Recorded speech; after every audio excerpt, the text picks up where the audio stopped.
Hello दोस्तों, मैं मोइन खान आपका स्वागत करता हूं तक्षशिला ट्यूटोरियल के ऑनलाइन चैनल पर। तो आज हम बात करेंगे लेक्चर नंबर 10.3 की। तो प्रॉपर यहां पे इस क्वेश्चन में लेक्चर में देखेंगे क्या प्रश्नावली 10.2 के जो बचे हुए क्वेश्चन हैं उनको हम लोग पहले यहां कंप्लीट करेंगे। देन हम लोग क्या बात करेंगे, देन हम लोग यहाँ पे दो सदिशों का गुणनफल के ऊपर बात करेंगे प्रॉपर, ठीक है। लेकिन पहले जो आपके 3 क्वेश्चन है ये बहुत अच्छे क्वेश्चन है, इनको इंपॉर्टेंट की श्रेणी में रखा जा सकता है। इनमें से जो हम आज 3 क्वेश्चन करा रहे हैं, मैक्सिमम क्वेश्चन ये जो है ये कई बार देखा गया है। बात समझ रही है कि ये क्वेश्चन जो है आपका, जब आप प्रॉपर अनसॉल्व की तरफ जाएंगे तो ध्यान से देखेंगे कि ये अनसॉल्व में कई बार क्वेश्चन आपका पूछा गया। तो ये क्वेश्चन आपका बहुत इंपॉर्टेंट है, बाकी चीज़ें आप समझ लेंगे तो वो आपके लिए बहुत अच्छी बात रहेगी। ऐसा नहीं कि इनमें से कोई आता ही नहीं है, बात समझ रहे हैं। कभी कभी ये भी पूछ लिया जाता है, लेकिन ये इसके ऊपर ज़्यादा हम इसलिए बता रहे हैं कि बहुत बार देखा गया है, ठीक है। वो ज़्यादा बार नहीं देखा गया, इस वजह से ज़्यादा फोर्स नहीं कर रहा हूँ। तो सबसे पहले बात करें क्वेश्चन नंबर 15 की। तो क्वेश्चन नंबर 15 आप थोड़ा ध्यान समझेंगे, इसका थोड़ा सा शायद कॉन्सेप्ट आपने पहले पढ़ा हो, नहीं पढ़ा है कोई दिक्कत की बात नहीं। यहाँ पे लिखा है क्या, बिंदुओं P आपको दे रखा है एक वेक्टर के फॉर्म में, Q दे रखा है, ठीक है, को मिलाने वाली रेखा को 2:1 के अनुपात में अंतः बाह्य विभाजित करने वाले बिंदु R का स्थिति सदिश ज्ञात कीजिए। यानी कहने का मतलब ये है कि दो बिंदु आपको है, एक बिंदु क्या है, एक बिंदु आपका P है और एक बिंदु क्या है, एक बिंदु आपका Q है। इन दोनों बिंदु को मिलाने वाली रेखा को जो बिंदु R है वो क्या करता है, जो बिंदु R है वो 2:1 में इसको विभाजित कर देता है। पॉइंट समझिएगा, यानी कि जो बिंदु आपका P दे रखा है, बिंदु Q दे रखा है, को मिलाने वाली जो रेखा है उस रेखा को बिंदु R क्या करता है, 2:1 के अनुपात में इसको विभाजित कर देता है। अब बोला क्या गया है, ये विभाजित क्या करता है, एक बार अंतः विभाजित करता है, एक बार बाह्य विभाजित करता है। तो विभाजित करने के बाद इसका जो स्थिति सदिश होगा वो आपको निकालना है। और स्थिति सदिश के मतलब क्या होता है, OR।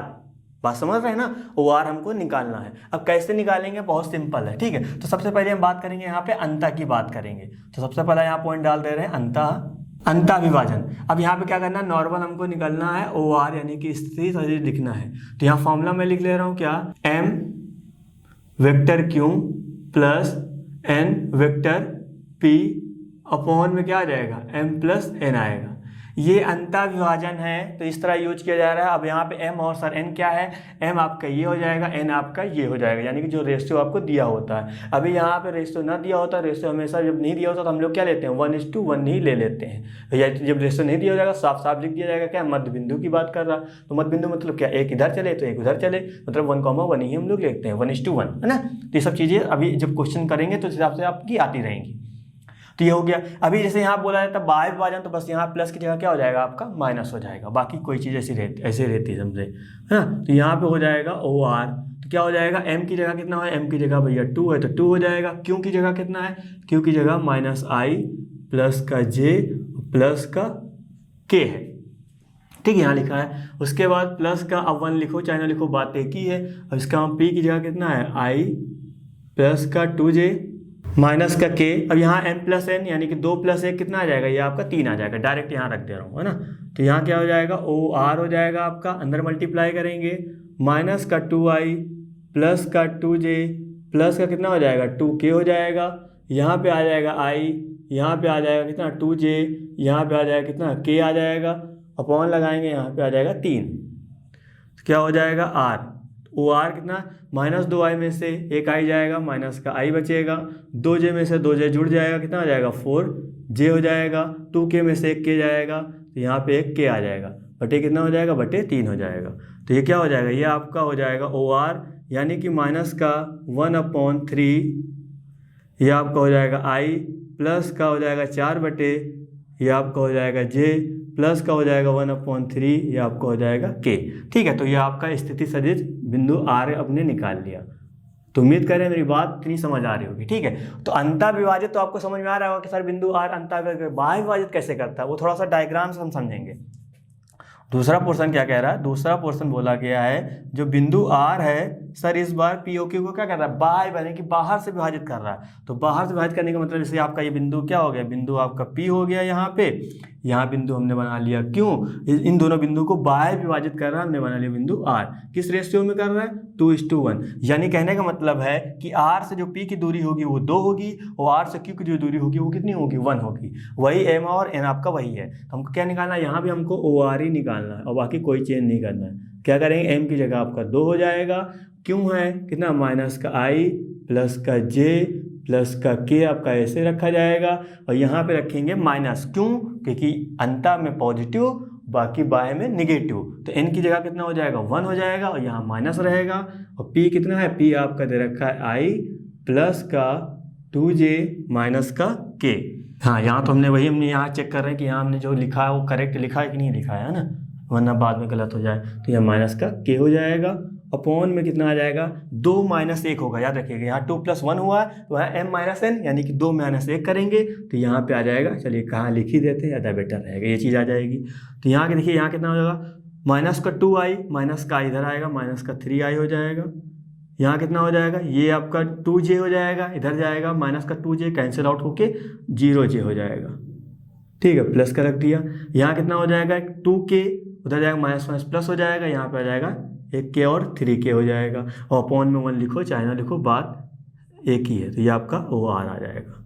तो ये आपका क्या निकला? ये आपका बाय विभाजन निकला, R कर रहा है P को, यहाँ पे अंतर विभाजन कर रहा है। ठीक है, तो बस फॉर्मूला पकड़िएगा, फॉर्मूला आपको समझ में आ जाएगा तो क्वेश्चन नॉर्मल हो जाएगा। तो उम्मीद करें मेरी बात समझ आई होगी। ठीक है, अभी यहाँ पे जैसे आपसे कह देता कि यहाँ पे क्या, यहाँ पे ये रेशियो ना दिया जाता, यहाँ बोलता क्या मिलाने वाली रेखा को मध्य बिंदु के अनुपात में, या ये भी हटा देते, मध्य बिंदु में विभाजित करता है। ठीक है, रेखा को ये भी मध्य बिंदु यानी कि मध्य में अंतर विभाजित करता है, बाय हटा देते क्योंकि बाय तो मध्य में तो आएगा ही नहीं, है ना।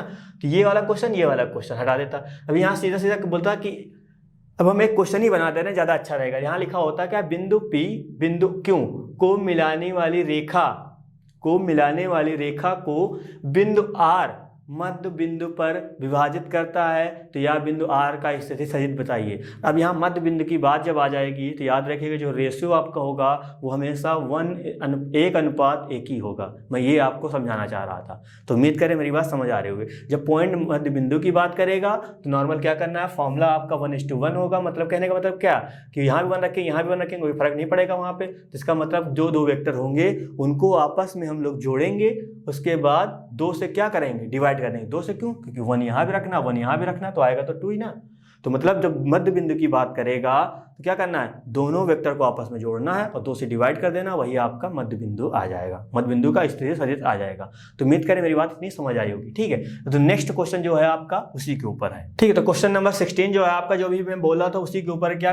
2 बिंदुओं P Q को मिलाने वाले सदिश का मध्य बिंदु ज्ञात कीजिए। ठीक है, यहाँ स्टेटमेंट कुछ अलग लिखिए लेकिन मतलब दोनों का सेम है, तो जरूरी नहीं कि हमेशा इसी तरीके से आएगा, इस तरह से भी पूछा जा सकता है। ठीक है, तो यानी सदिश का, यानी कि सदिश यहाँ भी लिख देते, मिलाने वाले सदिश का मध्य बिंदु R ज्ञात कीजिए, ऐसा कुछ कह देता तो क्या करते? दोनों कहानी तो सेम ही होती ना, तो कोई दिक्कत की बात नहीं। जैसे P दे रखा है तो P तो आपको पता है यहाँ पे बिंदु में दे रखा कितना, 2 3 4 दे रखा है। इसको हम सदिश बनाएंगे कितना आ जाएगा? ये आपका हो जाएगा OP हो जाएगा, और यहाँ पे आ जाएगा कितना, ये चीज़ आएगी। और ये सब चीज़ें मैं आपको सिखा चुका हूँ। ठीक है, और यहाँ पे आपका Q जो दे रखा है कितना, 4 माइनस का 1 माइनस का 2 दे रखा है। जब इसको हम लोग वेक्टर में चेंज करेंगे तो क्या आ जाएगा? 4i हो जाएगा, माइनस का j हो जाएगा, माफ करिएगा प्लस का j हो जाएगा, माइनस का 2k हो जाएगा। ठीक है, मिलाने वाले सदिश का मध्य बिंदु ज्ञात करना है। अब आपको ये चीज़ मिल गई आपको, उम्मीद करें मेरी बात समझ आई होगी। अब देखिए यहाँ पे नॉर्मली क्या हो सकता है, ये तो कहानी हो गई। हमको निकालना है कि मध्य बिंदु निकालना है, तो आपको पता है कि मध्य बिंदु हमने मान लिया कितना भैया, एक R रहा होगा, क्या दिक्कत है? ठीक है, एक R रहा होगा तो हमने उसको R कर दिया। अब यहाँ लिखेंगे M × Q plus N × P upon M plus N लिखिए। चाहे सीधा सीधा हम क्या करें, सीधा सीधा क्या करें, OP vector OQ divide by 2 कर दें। मध्य बिंदु की बात कर रहा तो मैंने आपसे कहा था क्या, दोनों वेक्टर को आपस में जोड़िए, क्योंकि M की जगह भी 1 रखेंगे, मल्टीप्लाई करेंगे Q से आएगा तो Q ही, N की जगह को 1 रखेंगे तब भी मल्टीप्लाई आएगा P, तो इसलिए सीधा सीधा लिख देते हैं, है ना। तो यहाँ पे P कितना दे रखा है? P आपका 2i 3j प्लस का 4k। और क्यों कितना दे रखा है 4i प्लस का j माइनस का 2k डिवाइड में कितना हो जाएगा 2 हो जाएगा। अब यार देखिए 2i 4i कितना हो जाएगा 6i प्लस का 3j कितना हो जाएगा 4j हो जाएगा 4k यहाँ जाएगा कितना हो जाएगा 2k हो जाएगा डिवाइड में कितना हो जाएगा 2 हो जाएगा। अब यहाँ पे अलग अलग करेंगे तो 2 से ये काटेंगे 3 बार में जाएगा, इसका मतलब 3i हो जाएगा, ये आपका 2j होगा, ये आपका केवल k होगा। ठीक है, तो क्या हो जाएगा यही आपका मध्य बिंदु होगा। क्वेश्चन नंबर आपका 17 लिखा है, क्या दर्शाइए कि बिंदु ए बी सी इनके स्थिति सदिश आपको ए बी सी दे रखे हैं, एक समकोण त्रिभुज के शीर्षों का निर्माण करते हैं। अब बोला क्या गया, बोला यह गया जो ए वेक्टर बी वेक्टर सी हैं, ये तीनों जो मिला के एक समकोण त्रिभुज बनाते हैं। अब समकोण त्रिभुज का मतलब क्या होता है, मैंने आपसे कहा था किन्हीं दो भुजाओं का वर्गों का योग जब तीसरी भुजा के वर्ग के बराबर होगा तभी वो आपकी क्या बनाएगा, तभी वो समकोण त्रिभुज बनाएगा। तो पहले हम इन तीनों जो शीर्ष दे रखे हैं वेक्टर के, यानी कि सिंपल समझिएगा, यहाँ पे ये जो नॉर्मल आपका ये जो इस तरह का जो त्रिभुज है, त्रिभुज की बात कर रहा तो तुम्हारा त्रिभुज ये होगा, तो यहाँ पे जो ए होगा ये आपका शीर्ष की बात कर रहा है, ये आपका बी होगा और यहाँ पे 3 शीर्ष होंगे तो ये आपका सी होगा। ये तीनों आपको यहाँ पे दे रखे हैं। ठीक है, क्या दे रखा है, तीनों ये चीज़ आपको दे रखी है। तो मैंने आपसे कहा ये तो शीर्ष दे रखा है ना, तो आपसे क्या मैंने बोला, मैंने कहा जब किसी चीज़ को समकोण बनाना होता है कि इन्हीं दो भुजाओं के वर्गों का योग जब तीसरी भुजा के वर्ग के बराबर होता है तभी हम कह सकते हैं कि त्रिभुज कैसा है, समकोण है। बात समझ में आई, तभी हम कह सकते हैं कि त्रिभुज कैसा है, समकोण है, अदरवाइज नहीं। तो यहाँ पे हमको तो पहले शीर्ष दे रखे हैं, ये जो ये चीज़ दे रखी है ये आपको क्या दे रखी है, ये आपको शीर्ष दे रखी है। कैसे, यहाँ पे मान ले वेक्टर, चलो ए मान लेते हैं, ये आपका मान लेते हैं वेक्टर। तो ऐसा करिए इसको ए कैपिटल में ले लीजिए, ज़्यादा बेटर है ना, कैपिटल में लीजिए ज़्यादा बेटर है। ये आपके बिंदु ये ए हो जाएगा, ये बी हो जाएगा, वो सी हो जाएगा। और ये स्मॉल में दे रखा है, ये उसके क्या है, ये स्थिति सदिश है। स्थिति से कैसे है, हमने कहा वेक्टर ए का स्थिति से निकालिए, क्या लिखते थे, ओ ए लिखते थे हम लोग, तो उन्होंने डायरेक्ट बोल दिया कि ओ ए लिखने की भैया इस बार जरूरत नहीं है, वो खाली यहाँ पे हमने ए बोल दिया स्मॉल, वो आपका हो जाएगा। ठीक है, तो ये पोर्शन बोला गया। तो अब इसमें जो हमने लिखा है, इनमें बोला कि किन्हीं तीन भुजाओं का वर्गों, किन्हीं दो भुजाओं के वर्गों का योग जब तीसरी भुजा के बराबर होगा तभी वो चीज़ समकोण होगी। तो अब यहाँ पे हमको क्या निकालना पड़ेगा, हमको यहाँ पे निकालना पड़ेगा भुजा। तो भुजा सबसे पहले कौन से निकालेंगे, सबसे पहले हम निकालेंगे ए बी भुजा। ठीक है, ए बी भुजा लिखने का मतलब क्या हुआ, ओ बी माइनस, बात समझिएगा, क्या लिखते थे, ओ बी माइनस ओ ए। तो अभी आप कहोगे सर आपने ओ बी ओ ए कहीं बताया नहीं हमको, तो कोई दिक्कत की बात नहीं। ये जो हम जो ओ बी मानते हैं उन्होंने बोल दिया है कि भैया हम बी की बात कर रहे हैं, जो हम ओ ए मानते हैं उन्होंने कहा है कि भैया वो ए है, क्वेश्चन के हिसाब से। बात समझ रहे हैं, जब कुछ ना दिया होता तब हम लेके चलते हैं, लेकिन इस बार यहाँ पे दे रखा है, तो मतलब क्या हो जाएगा, यहाँ पे हो जाएगा वेक्टर बी माइनस का वेक्टर ए। अब देखिए वेक्टर बी कितना है, वेक्टर बी आपका 2i माइनस का j प्लस का k, तो यहाँ पर हो जाएगा कितना 2i माइनस का j प्लस का कितना हो जाएगा, ये आपका हो जाएगा k हो जाएगा, माइनस साइन। वेक्टर a कितना हो जाएगा आपका, यहाँ पे हो जाएगा 3i माइनस का 4j माइनस का 4k हो जाएगा। ठीक है, तो ये सब चीज़ें बनेंगी। अब 2i इधर माइनस करेंगे, कितना आ जाएगा, माइनस का i हो जाएगा, minus j minus minus plus का 4j में से एक j जाएगा, कितना आ जाएगा, प्लस का 3j हो जाएगा। अब यहाँ पे k आया है, माइनस माइनस प्लस हो जाएगा, यहाँ कितना आ जाएगा, यहाँ आ जाएगा 5k हो जाएगा, जो कि क्या निकला, आपने ए बी भुजा निकाली। ए बी भुजा मतलब ये वाली आपने निकाली है। ठीक है, अब उसी तरह क्या निकालेंगे, उसी तरह निकालेंगे हम लोग बी सी भुजा। बी सी भुजा कैसे आएगी, ओ सी माइनस का ओ बी, और ओ सी क्या है, स्मॉल सी उन्होंने बोला है, ओ बी क्या है, वो स्मॉल बी उन्होंने बोला है। ठीक है, तो ये सब चीज़ें आप रखेंगे।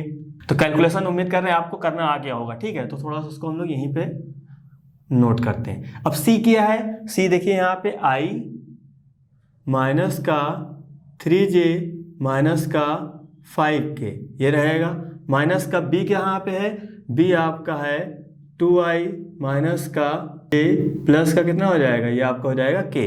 अब ध्यान दीजिए i माइनस का 2i कितना आ जाएगा, माइनस का i हो जाएगा, माइनस का 3j माइनस माइनस प्लस का हो जाएगा, यहाँ पे आ जाएगा कितना 2j हो जाएगा। बात समझ रहे हैं, minus 5k minus plus minus, यानी कि यहाँ पे आ जाएगा 6k हो जाएगा। अब निकालेंगे हम लोग AC निकालेंगे, AC निकालिए या CA निकालिए, बात एक ही है। ठीक है, तो यहाँ कितना आएगा OA माइनस का OC कितना आ जाएगा, वेक्टर ए माइनस का वेक्टर सी आएगा। ठीक है, अब वेक्टर ए कितना है वो आपने यहाँ पे रखा हुआ है, कितना 3i माइनस का 4j और कितना है माइनस का 4k है, ये से राइट करेंगे। माइनस साइन सी कितना है आपका, यहाँ पे हो जाएगा i 3j माइनस का 5k हो जाएगा। तो कितना हो जाएगा 3i माइनस का i, यहाँ कितना हो जाएगा, यहाँ पे हो जाएगा 2i हो जाएगा, माइनस का 4j माइनस माइनस प्लस हो जाएगा। ठीक है, तो प्लस का 3j, तो यहाँ पे कितना आ जाएगा, यहाँ माइनस का आ जाएगा j आ जाएगा ये आपका, माइनस का 4k माइनस माइनस प्लस हो जाएगा 5k, यहाँ कितना आ जाएगा, ये आपका हो जाएगा k हो जाएगा। तो क्या आपने निकाला, यहाँ पे आपका आ जाएगा CA आ जाएगा। तो उम्मीद करें मेरी बात इतनी समझ आई होगी। ठीक है, तो CA निकाल लिया। अब इनका सबका क्या निकालेंगे, अब हम सबका पहले निकालेंगे मैग्नीट्यूड, क्योंकि दूरी तो आपकी मैग्नीट्यूड निकालने पे एग्जैक्ट पता चलेगी ना। तो हम निकालते हैं पहले AB का मैग्नीट्यूड। तो पहले हम AB का जब मैग्नीट्यूड निकालेंगे तो कितना निकलेगा, जैसे निकालेंगे डायरेक्ट कर रहे हैं थोड़ा सा, यहाँ पे आया माइनस का 1 का स्क्वायर करेंगे तो प्लस का 1 ही हो जाएगा, 3 का स्क्वायर करेंगे तो भैया 9 हो जाएगा और ये आपका 25 हो जाएगा। टोटल कितना आ जाएगा, टोटल आपका आ जाएगा 35 आ जाएगा। ठीक है, उसी तरह निकालेंगे किसका, BC का निकालते हैं। BC का हम स्क्वायर करेंगे, BC का जब मैग्नीट्यूड निकालेंगे तो कितना है BC, यहाँ -1 तो प्लस का 1 हो जाएगा क्योंकि स्क्वायर करेंगे, यहाँ पे 4 आएगा, यहाँ पे 36 हो जाएगा। कितना हो जाएगा, ये आपको टोटल आ जाएगा 41, वो भी कहाँ पे, रोड में। ठीक है, इतनी बात समझ आई होगी, है ना। ये हो गया। अब इसी तरह निकालते हैं CA का। तो यहाँ पे CA का जैसे ही मैग्नीट्यूड निकालेंगे कितना निकल के आएगा, यहाँ पे ये आपका हो जाएगा 4, वो आपका आएगा 1 और ये आपका हो जाएगा कितना, 1 हो जाएगा। टोटल कितना आ जाएगा, टोटल आपका आ जाएगा 6। अब देखिए यहाँ पे किन्हीं दो भुजाओं के वर्गों का योग तीसरी भुजा के वर्ग के बराबर। तो अब इसमें कौन कौन सी भुजा का वर्ग करें, देखो यहाँ 35 रूट का वर्ग करेंगे खाली 35 आएगा, यहाँ पे इसका करेंगे तो यहाँ पे कितना आएगा 6 आएगा, 35 6 को जोड़ेंगे कितना हो जाएगा 41 और इसका स्क्वायर कर देंगे कितना आ जाएगा, वो भी 41। यानी कहने का मतलब ये है कि यहाँ से हम देख रहे हैं कितना, जो AB का जो मैग्नीट्यूड का जो स्क्वायर है वो, और जो आपका AC यानी कहने का मतलब क्या, जो CA है ना, ये वाला, तो CA का जो मैग्नीट्यूड का जो स्क्वायर है उन दोनों को आपस में हम जोड़ रहे हैं तो सर बराबर आता है किसके, BC के मैग्नीट्यूड के स्क्वायर के बराबर आता है। तो इस तरह जब ये चीज़ आ गई तो हम कह सकते हैं कि हाँ सर, जो रिलेशन जो हमको पता था समकोण प्रूव करने वाला, उस तरह का बिल्कुल ये क्या कर रहा है, ये बिल्कुल सेटिस्फाइड कर रहा है, यानी कि वेरीफाई कर रहा है। इसलिए क्या होगा, ये जो शीर्ष जो आपको दे रखे हैं वो एक समकोण त्रिभुज का निर्माण करते हैं। तो यहाँ लिखिएगा क्या, अतः सदिश समकोण का निर्माण करते हैं। ठीक है, तो उम्मीद करें मेरी बात समझ आई होगी। तो ये आपकी जो एक्सरसाइज है 10.2 यहीं पे क्लोज होती है। तो उम्मीद करें मेरी बात समझ आई होगी। जितने भी क्वेश्चन थे लगभग हमने सब क्वेश्चन करने की कोशिश करी और सब कुछ आपको समझाने की बिल्कुल हमने अच्छे से समझ आया ही होगा, है ना। तो आगे करने की जरूरत नहीं है। तो अब हम बात करेंगे क्या, अब हम बात करेंगे दो सदिशों का गुणनफल के ऊपर। हमने यहाँ पे हेडिंग डाली क्या, दो सदिशों का गुणनफल। अब एक्चुअली दो सदिश का गुणनफल जो है दो प्रकार का होता है, और दो सदिशों का अदिश गुणनफल होता है, दो सदिशों का सदिश गुणनफल होता है। तो पहले हम यहाँ पे देखेंगे क्या, दो सदिशों का अदिश गुणनफल, उसकी कुछ खास बातें हैं उस पर थोड़ा सा गौर करेंगे, देन हम लोग क्वेश्चन के ऊपर जाएंगे। ठीक है, क्वेश्चन बहुत आसान है बस, लेकिन चीज़ें आप समझ जाएंगे तो इनको कैसे यूज करना है कैसे यूज नहीं करना सब चीज़ें समझ आ जाएंगी। तो यहाँ पे क्या होगा, जब हम दो सदिश को आपस में जब हम डॉट प्रोडक्ट कराएंगे, यानी कि जब हम अदिश गुणन कराते हैं तो हमेशा जो उनकी वैल्यू होती है हमेशा एक अदिश नंबर आती है, यानी कि एक नंबर के फॉर्म में आती है, वहाँ पे IJK आपका नहीं आता है। यानी कि जब दो वेक्टर का हम लोग जब अदिश गुणन करते हैं तो वहाँ पे नंबर के फॉर्म में ही वैल्यू आती है, वेक्टर के फॉर्म में वैल्यू नहीं आती है। बात याद देखिएगा, हमेशा दो सदिशों का जो अदिश गुणनफल होगा वो हमेशा क्या होगा, अदिश होगा, यानी कि इसमें सिर्फ परिमाण होगा। A डॉट B लिखो चाहे B डॉट A, मतलब कहने का मतलब A का B के साथ डॉट प्रोडक्ट करो चाहे B का A के साथ डॉट प्रोडक्ट करो, दोनों की वैल्यू सेम आएगी। ठीक है, तो ये का अब एंगल भी दो सदिश का यानी दो वेक्टर के बीच का हमको एंगल निकालना हो तो कैसे निकालेंगे, तो proper cos theta equal to होता है A dot B upon modulus of A into modulus of B, यानी कि मापांक A मापांक B को से जब हम A डॉट B को डिवाइड कर देते हैं तभी आपका कॉस थीटा निकल के आएगा, वहां से हम लोग एंगल निकाल लेंगे। और इसी के ऊपर बेस ये दो चीजें आपकी हैं। यदि जब A वेक्टर B पर बोला नहीं जाता कि दो वेक्टर एक दूसरे क्या है, लंबवत हैं, तो याद रखिएगा स्टेटमेंट क्या, जब दो वेक्टर एक दूसरे के लंबवत होंगे तो हमेशा उनके बीच में रिलेशन क्या होगा, a dot b equal to 0 होगा। जैसे मैंने कहा कोई वेक्टर a है, कोई वेक्टर b है, तो आपसे मैं कहूँ क्या ये a और वेक्टर b लंबवत है, तो आप कैसे पहचानेंगे, आप तुरंत जाके उनका डॉट प्रोडक्ट निकालेंगे, और जैसे ही डॉट प्रोडक्ट निकालेंगे देखेंगे क्या डॉट प्रोडक्ट आपका 0 आ गया, तो आप कह सकते हैं कि सर वेक्टर ए और वेक्टर बी जो भी है वो कैसा है, आपका लंबवत है। ठीक है, तो ये बात समझिएगा। और जब आपका वेक्टर ए वेक्टर बी जब पैरेलल होंगे तो आपको पता चल जाएगा क्या, वेक्टर ए वेक्टर बी यानी कि उनका जब डॉट प्रोडक्ट निकालेंगे magnitude of a magnitude of b के ही बराबर आएगा। और ये सब चीज़ें आई कैसे हैं, थीटा की जगह जैसे हम रखेंगे 90 तो क्या हो जाएगा 0, इसका मल्टीप्लाई इधर करेंगे तो हो जाएगा 0, तो a dot b equal to कितना आएगा 0 आएगा। और जैसे ही थीटा की जगह हम लोग यहाँ पे 0 रखते हैं तो क्या हो जाएगा cos 0 1, तो इसका मल्टीप्लाई से करेंगे 1 से, तो यही चीज़ आएगी। बात समझ आई होगी। जब दो वेक्टर का आपस में गुणा करते हैं तो हमेशा उसका मैग्नीट्यूड का स्क्वायर ही आंसर आता है, यानी कि वेक्टर ए जब डॉट का जब साथ रहेगा तो हमेशा उसको हम लोग मैग्नीट्यूड का स्क्वायर लिख सकते हैं। और ये प्रॉपर्टी आपकी बहुत बार यूज होने वाली है, ये प्रॉपर्टी एंड ये प्रॉपर्टी। ठीक है, तो उम्मीद करें आप सब सारी चीज़ें दिमाग में रखेंगे तो है ही, क्योंकि पेपर देना है ना, तो रखेंगे चीज़ें बिल्कुल क्लियर हो जाएंगी। तो अब हम बात करेंगे क्या, प्रश्नावली 10.3 के। 10.3 का पहला क्वेश्चन देखिएगा। पहला क्वेश्चन क्या लिखा हुआ है, दो सदिशों वेक्टर ए वेक्टर के परिमाण क्रमशः, यानी कि वेक्टर ए और वेक्टर बी का परिमाण, और परिमाण को हम लोग क्या लिखते थे, वेक्टर बी और वेक्टर ए का परिणाम, यही तो लिखते थे, माफ करिएगा परिमाण, है ना। तो परिमाण कितना है, √3 है, और यहाँ पे वेक्टर बी का जो परिमाण है वो कितना दे रखा है, वो आपका 2 दे रखा है। और ये सब चीज़ें क्या है, ये सब गिवन है। ठीक है, तो आप यहाँ लिख सकते हैं गिवन है, या लिख सकते हैं दिया है, कुछ भी लिख सकते हैं, है ना। और आगे क्या बोला ये गया है कि जो वेक्टर ए है और वेक्टर बी का आपको डॉट प्रोडक्ट भी दे रखा, कितना √6 दे रखा है। ठीक है, तो वेक्टर ए तथा वेक्टर बी के बीच का कोण निकालना, यानी कि थीटा हमको चाहिए। तो हमको सीधा सीधा फॉर्मूला पता है क्या होता है, हम जानते हैं कि भैया जो cos थीटा होता है वो ए डॉट बी, और यहाँ पे क्या आता है, मैग्नीट्यूड आता है, modulus of a modulus of b आता है। अब देखिए ध्यान से, ए डॉट बी की वैल्यू साफ साफ दे रखी, कितनी √6 दे रखी है, और ए डॉट ये भी आपको कितना गिवन है, दोनों की वैल्यू आपको गिवन है, √3 इसकी गिवन है एंड इसकी आपको गिवन कितनी 2 गिवन है। बात इतनी समझ आई। अब देखें cos थीटा, अब एंगल निकालना यानी कुछ ना कुछ काटना पीटना पड़ेगा। क्या मैं 6 को इस तरह लिख सकता हूँ, √3 इंटू √2, क्योंकि मल्टीप्लाई करेंगे यही चीज़ तो आएगी। तो यहाँ पे इसलिए हमने रखा क्योंकि नीचे भी 3 था, इससे कैंसिल आउट हो जाएगा। ठीक है, तो √2 हमने ऐसे लिखा, नीचे वाला जो 2 था उसको हमने इस तरह लिख दिया, √2 इंटू √2 में। ठीक है, तो यहाँ पे कितना आ जाएगा, cos थीटा आ जाएगा। तो ये आपका हो जाएगा कितना, cos थीटा आ जाएगा। इस 2 से ये 2 कैंसिल आउट हो जाएगा, यहाँ कितना आ जाएगा। तो आपको पता है cos में ये वैल्यू किसकी होती है, cos में आपको पता होना चाहिए cos π/4 यानी कि cos 45 डिग्री की वैल्यू होती है। तो यहाँ पे हो जाएगा कितना, cos थीटा हो जाएगा, और cos से cos निपट जाएगा, तो यहाँ कितना आएगा, π/4 आ जाएगा।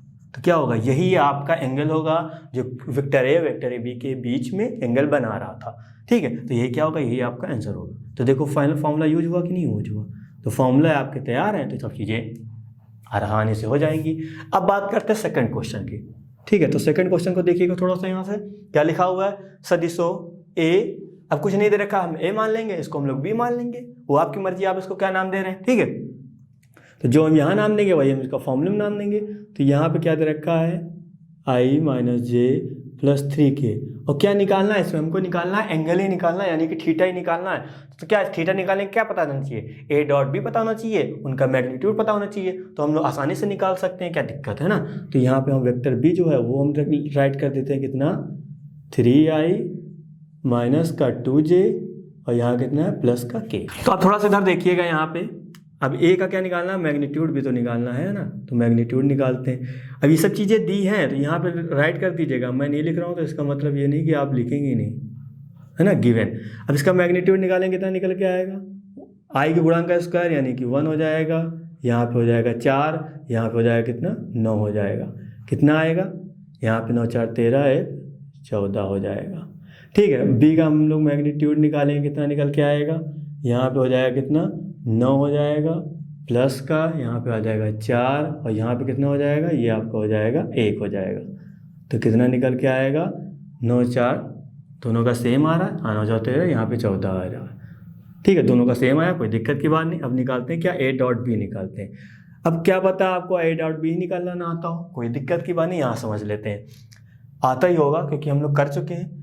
अब देखिए ए डॉट बी कैसे निकलेगा ये भी समझिएगा थोड़ा सा। ए डॉट बी जो भी निकालना होगा, हमने क्या कहा था, आई का गुणा आई से करते हैं, जे का गुणा जे से करते हैं, के का गुणा के से करते हैं, ये तो काम करते हैं। यानी इसके जो आई का गुणांक है, इसका जो आई का गुणांक गुणा करिए, 3 1 कम 3 आएगा।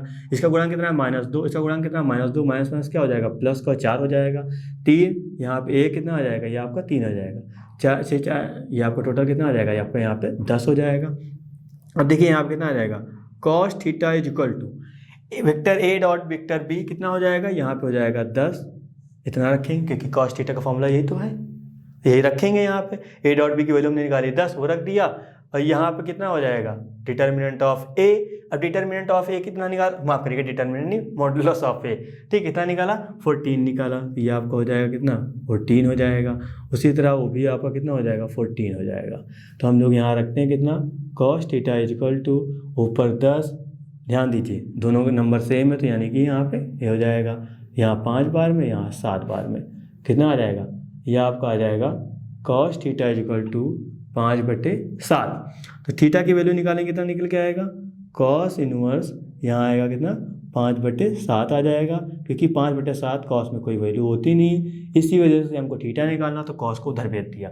ठीक है, पहले वाले क्वेश्चन में क्या था, इसकी वैल्यू हमको पता थी एग्जैक्ट, तो हमने यहाँ पे रख लिया। नहीं पता तो जो भी होगा, पता है अच्छे से आता है कि हाँ ये किसकी वैल्यू होगी cos में, तो ठीक है। नहीं तो क्या करेंगे, cos को उधर भेज देंगे। ठीक, अब बात करते हैं चलिए क्वेश्चन नंबर 3 की। क्वेश्चन नंबर 3 है, इंपॉर्टेंट है आपका, कई बार एग्जाम में देखा गया है। इसको करने का थोड़ा सा ट्रिक होती है। ठीक है, अब कौन सी होती है अभी बताएंगे आपको। यहाँ क्या लिखा है, सदिश i प्लस जे पर, ठीक है, 2 वर्डिंग है। यहाँ पे लिखा है पर सदिश i माइनस जे का, 2 वर्डिंग है, एक लिखा है पर, एक लिखा है का। ठीक है, अब इनको समझिएगा थोड़ा सा। यहाँ क्या लिखा, i प्लस जे पर, बोला क्या गया, सदिश i प्लस जे पर सदिश i माइनस जे का प्रक्षेप ज्ञात कीजिए। जो का, जिस सदिश के साथ का आया है उसको आप वेक्टर ए ले लीजिए। कोई भी क्वेश्चन हो, कोई भी लिखा हो, कोई मैटर नहीं करता, याद रखिएगा। जिस सदिश के साथ का आया है उसको आप वेक्टर ए ले लीजिएगा, जिस सदिश के साथ पर आया आप उसको वेक्टर बी लीजिएगा। ठीक है, जो चीज़ मैं आपको बता रहा हूँ ये सारे क्वेश्चन में लॉजिक लगेगा, कुछ चेंज करने की जरूरत नहीं है ना। पर्टिकुलर इस क्वेश्चन में अपना दिमाग न लगाइएगा बस, और बाकी चाहे जिसको जैसे सॉल्व करो वो कर सकते हो। चलिए, वेक्टर बी को हमने क्या बताया, जिसको हमने कहा जिसके साथ का लगा उसको वेक्टर ए, जिसके साथ पर लगा हुआ है उसको क्या लगेंगे, वेक्टर बी। क्या लिखा हुआ है, ये चीज लिखा हुआ है। अब क्या बोला क्या है, यहां से क्वेश्चन पढ़िए, सदिश i माइनस जे का सदिश i प्लस जे पर, क्योंकि क्वेश्चन ये एग्जैक्ट रियल क्वेश्चन ये है, का पर प्रक्षेप ज्ञात कीजिए। ठीक है, यानी कि वेक्टर ए का बी पर, तो बी जिस पे निकालना होता है उसको हम लोग निकालते हैं क्या, बी कैप निकालते हैं। अब आपको पता है प्रक्षेप यही होता है। ठीक है, जिस पर निकालते हैं उसका हम लोग क्या निकालते हैं, कैप निकालते हैं। और बी कैप कैसे लिखते थे, बी कैप को हम लोग लिखते थे vector B upon modulus of B, क्योंकि हमको पता है सर क्या, किसी चीज का किसी सदिश का हम जब मात्रक सदिश निकालते हैं उसको सर हम उसके मैग्नीट्यूड से जब डिवाइड करते हैं तभी सर उसका हमको मापांक सदिश मिलता है। तो क्योंकि बी का यहाँ ये वेक्टर था, यहाँ क्या था, इसका मापांक निकालना है, यानी कि एकांक, माफ करिएगा, हाँ मापांक ही मात्रक। ठीक है, मापांक मात्रक में बहुत कंफ्यूज हो रहा हूँ, मात्रक की बात कर रहा हूँ। ठीक है, यहाँ मात्रक सदिश निकाल रहा हूँ मैं, मात्रक सदिश मतलब क्या, कैप की बात कर रहा हूँ। अब बी कैप, जैसे भी यहाँ ए कैप होता तो vector A upon magnitude of A लिखता मैं। इतनी बात समझ आई होगी। ठीक है, तो ये कहानी करिएगा। अब देखिए यहाँ पे क्या आया, यहाँ पे ए डॉट बी हो गया, तो ए और बी को मल्टीप्लाई करेंगे। अब आई का गुणा आई से करेंगे कितना आ जाएगा, 1 आ जाएगा। जे का गुणा जे से होगा माइनस प्लस माइनस का 1 आ जाएगा। अब मैग्नीट्यूड पता नहीं तो बी का चलिए हम यहाँ पे मैग्नीट्यूड भी निकाल लेते हैं, क्या दिक्कत है। और जैसे ही मैग्नीट्यूड निकालेंगे कितना आएगा, 1 प्लस का 1 आएगा, यहाँ कितना हो जाएगा, ये आपका √2 हो जाएगा, तो यहाँ 2 आ जाएगा।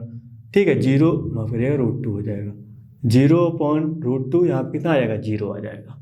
बात समझ में आई, यानी कि vector A dot B cap जो हमने निकाला क्या आया, 0 आया।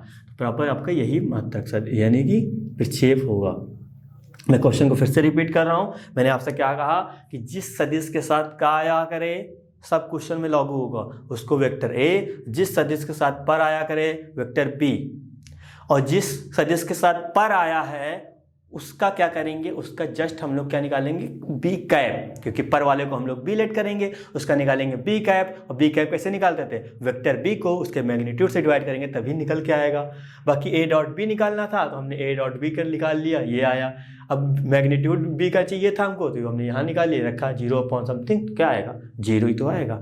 तो ये सब चीज़ें करेंगे ना करें। उम्मीद करें मेरी बात समझ आई होगी। ठीक है, तो क्वेश्चन नंबर 4 डिट्टो इसी तरीके का है, वो आप अपने आप से चेकआउट कर सकते हैं। चीज़ें समझिएगा, जो जितनी चीज़ मैं बताने की कोशिश कर रहा हूँ सब चीज़ें समझिएगा, दिमाग थोड़ा बहुत लगाइएगा, बाकी सब तो मैं बता ही दे रहा हूँ, समझ रहे हैं ना। जितनी ज़्यादा आप प्रैक्टिस करेंगे क्वेश्चन को बार बार, जब तक रीड नहीं करेंगे जब तक चीज़ें क्लियर नहीं होंगी। आपको एक बार में समझ आ भी जाता है, लेकिन तब भी आपको क्या करना, दोबारा एक चीज़ को अच्छे से देखना है। ठीक है, जितना आप टाइम इन्वेस्ट करेंगे किसी चीज़ के ऊपर, वो कहीं ना कहीं रिजल्ट आपको बेहतर देगी, ये तो सब लोग कहते हैं, है ना। तो आप करके देखिए, अच्छा रिजल्ट मिलेगा।